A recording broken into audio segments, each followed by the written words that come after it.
Hello, I'm Dr. Helen PENSANTI, and welcome to Doctor, where medical conversation meets everyday understanding for you and your health.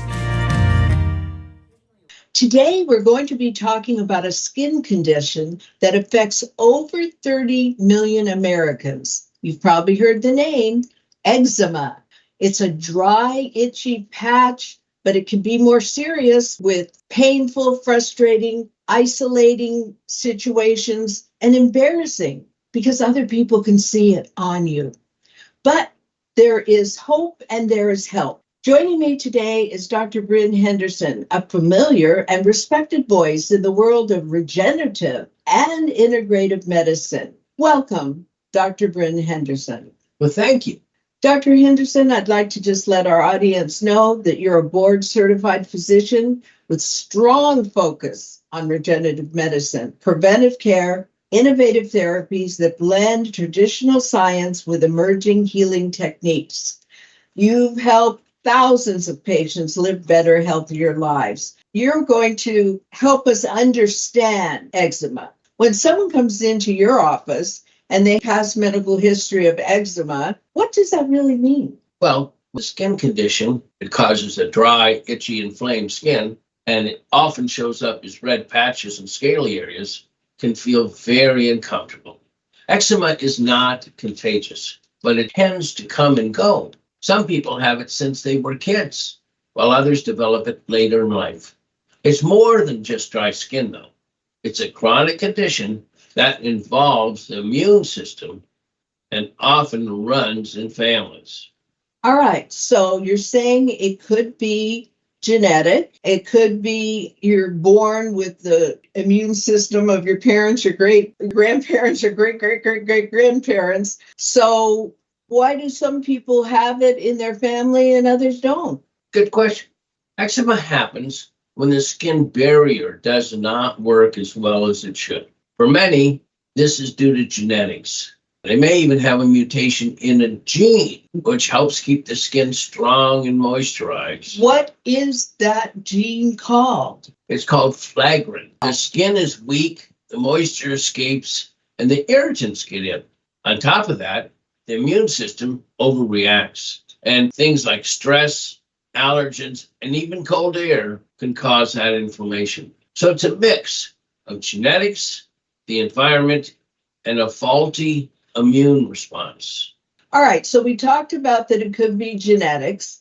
So what is the percentage if one parent, say, has eczema? What is the chance of their child getting both versus both parents having it? And that goes to the heart of genetics. If one parent has eczema, there's a 30 to 40% chance that their child will get it. If both parents have it, that risk jumps to 50% or more. And it's not just eczema. A family history of asthma and allergies also increases the chances. All right, well, that's fascinating to me. I know you do a lot of research and a lot of study. So for someone who doesn't know what it looks like, obviously the people listening who have it know exactly what it looks like. But for those who don't know, they've heard the word eczema, probably someone saying, oh, I've got eczema. But what does it really look like? Eczema usually looks like dry, red, and patchy. It can be rough or flaky sometimes. It even oozes with a crust, especially if it's been scratched. People often get it on their elbows, behind their knees, their neck, hands, or even on their face, heaven forbid.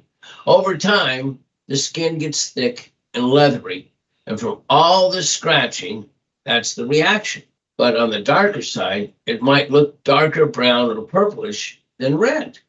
So a doctor who is looking at a patient, and it might be a darker skinned patient, it actually is purple? Can be. And it definitely can be dark brown too. All right, let's go over the different types of eczema and let's explain because I know there's several. And I'd like the audience to know those different types. There's several types. The most common is atopic dermatitis. But there's also contact dermatitis, which happens when the skin touches something that's irritating. And that could be certain soaps or metals. And there's dishydrotic eczema as well, which are teeny little blisters on your hands and feet. And then there's another eczema. It's nummular eczema. It shows up as a round spot. Then there's seborrheic dermatitis, often on the scalp, and stasis dermatitis on the lower legs due to poor circulation. Each one has its own unique features and triggers. All right. You said the word trigger, so we're going to go to triggers. What should people watch out for? Triggers vary from person to person, but usually they're cold, dry air, stress is a big one, huge, and harsh soaps, detergents, probably dust, mites, pet dander, and certain fabrics like wool. Sweat and heat can also cause flare-ups, and learning your personal triggers is key to the management of this condition. All right, so let's talk about treatment. Let's start with standard of care in the old days, and let's move on to what I call e-medicine, where we're in the cutting edge. So in the olden days, what were some of the treatments? Well, then, like today, there was no permanent cure, but we can manage the symptoms very well. The basics, however, is what you're talking about in the olden days, and that's using thick, unscented moisturizers daily. They're over the counter. They don't require prescriptions.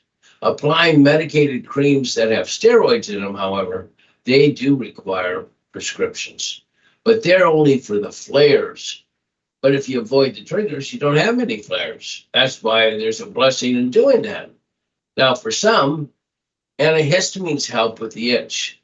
And we now have a non-steroidal cream for sensitive areas like the face. Well, what is a non-steroidal cream, pray tell? Well, those are the creams that don't have a steroid in them. Non-steroidal means there's no steroids. So very good anti-inflammatory if it's a steroid, but you can use an antihistamine for anything that takes down the inflammation. Like Benadryl cream? Yep. Caladryl, what came in that pink bottle. Oh, yeah, that's what they used when we had chicken pox. That's right. I forgot about that one. Yeah. There's no question there's more advanced treatments, but some of the old guard, the standbys, still do a very good job. All right, so now we're going to go into the latest and greatest regenerative treatments. What do you have available that you can teach our audience about? Well, these are exciting. The platelet-rich plasma, abbreviated PRP, is where you use your own blood to promote healing and reduce inflammation. There's also stem cell therapy that can calm the immune system and rebuild damaged skin. And then, of course, there's peptides. That's really exciting. You have LL37, thymosin beta-4. Both help fight off infections of many kinds and improve the skin barrier function. These are especially helpful for people with moderate to severe eczema who haven't responded well to standard treatment. All right, let's talk money. If someone does the traditional thing of just moisturizer, obviously it's not going to cost that much. You buy some thick, non-scented moisturizer over the counter. Well, you're talking $30, $40. Now you want to get into thymosin beta-4, LL37. What are you talking about financially for a person who comes into an office and says, give me an injection? Those are in the hundreds of dollars, depends upon the volume. But if there's a single syringe and it's just one vial, usually it's anywhere between $150 and $200. Right, so that's doable. Yes. If people are really suffering and they go, I'm tired of it, that's doable. When you're getting into stem cells, what are you talking about? Thousands of dollars. Okay. Stem cells are divisible into many types, but as a general rule, there are the peptides, then exosomes, and then stem cells. So the peptides are in the hundreds. Yeah. The exosomes are in the thousands. thousand, and then the stem cells are in the multi-thousand. Okay. All right. So let's swing around to traditional Chinese medicine that you have said over and over again is 5,000 years old. So why should we throw out the baby with the bathwater, right? Yeah. So let's talk about traditional Chinese medicine and eczema. Well, the beauty of that is it's viewed traditionally as a sign of internal imbalance. Our body's out of balance, it's out of whack. And they associate that with different dysfunction of various internal organs: lung, liver, spleen, heart, and even kidneys. And each one of them has meridians. Those are the unseen parameters in our body that connect the various organs. The acupuncture points like L111 or SP10 are used to clear heat and improve circulation. It's a different philosophy, but it works right alongside modern medicine for a more holistic approach. All right, so let's get into an example of a patient that you've treated and the success that you had with actual patient. All right, that's a good idea. We had a 28-year-old lady who had eczema since she was a child. She came in with red, itchy patches on her elbows, knees, and neck that had flared up badly during the winter. Her stress levels and the cold weather were her big triggers. We treated her with a stronger steroid cream initially and gave her non-steroid options for her face and the prescribed antihistamines, and coached her on her daily skin care habits. Within a few weeks, her skin had improved dramatically. Well, that's encouraging, and I'm fascinated that it was cold that was her flare-up. So that means she has to live in the southern hemisphere?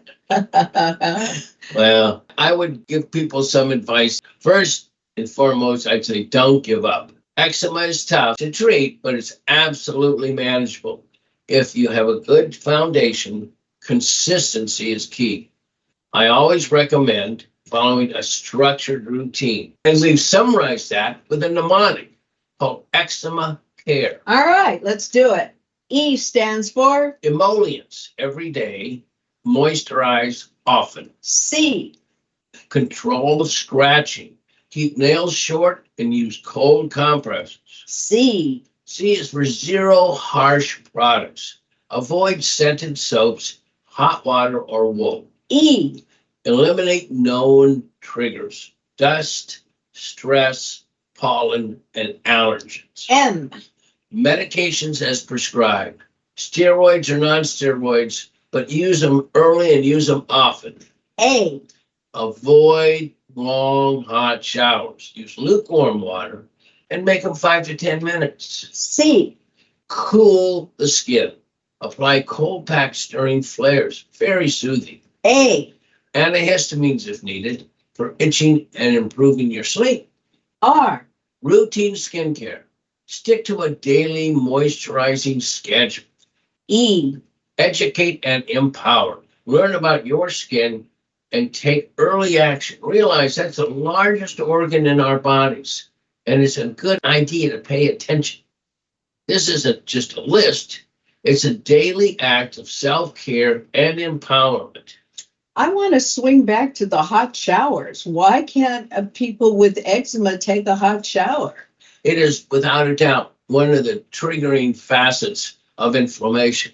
So if you get hot, whether it's from a shower or outside, it definitely causes the body to go through different reactions.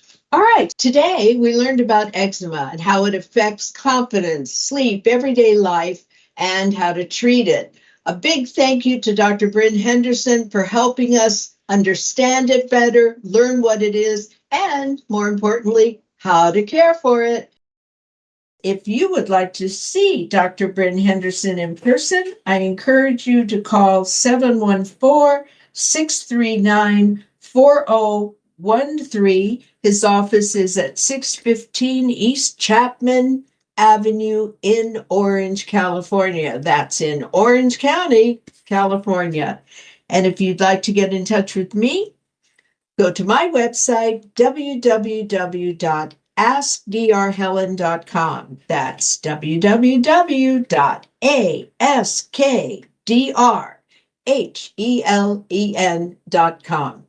Until next time, I'm Dr. Helen PENSANTI. This is Doctor to Doctor, where real doctors share innovative information to bring hope to you for your health. Join us next time. Bye for now.